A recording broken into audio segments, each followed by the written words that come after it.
अस्सलाम वालेकुम। One by one news के साथ मैं हूं तारिक महमूद। मैं हूं मरियम मुनीर। खबर क्या है, तबसरा कौन करेगा? करेंगे चुभते हुए सवाल। मुल्की मसाइल का जिम्मेदार कौन है? देखिए हर पहलू से आपकी आवाज। इस न्यूज बुलेटिन में सब राज होंगे फाश।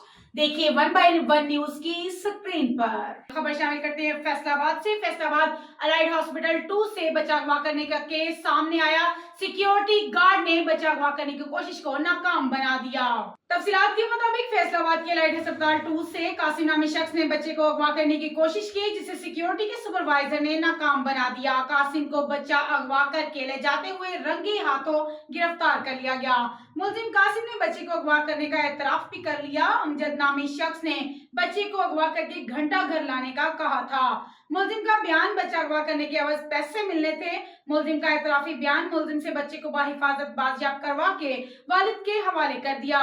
एमएस अलाइड अस्पताल का कहना है कि मुलजिम के खिलाफ कानूनी कार्रवाई शुरू कर दी गई। एक बार फिर आपको अपडेट करते चले। फैसलाबाद के अलाइड अस्पताल 2 से कासिम नामी शख्स ने बच्चे को अगवा करने की कोशिश की, जिसे सिक्योरिटी के सुपरवाइजर ने नाकाम बना दिया। कासिम को बच्चा अगवा करके ले जाते हुए रंगे हाथों गिरफ्तार कर लिया गया। मुलजिम कासिम ने बच्चे को अगवा करने का एतराफ भी कर लिया। अमजद नामी शख्स ने बच्चे को अगवा करके घंटा घर लाने का कहा था। मुलजिम का बयान बच्चा अगवा करने के एवज पैसे मिलने थे। मुलजिम का एतराफी बयान मुलजिम से बच्चे को बाहिफाजत बाजियाब करवा के वालिद के हवाले कर दिया। एमएस अलाइड अस्पताल का कहना है कि मुलजिम के खिलाफ कानूनी कार्रवाई शुरू कर दी गई। मजीद ऐसी खबरों से बाखबर रहने के लिए देखते रहिएगा channel one by one news HD।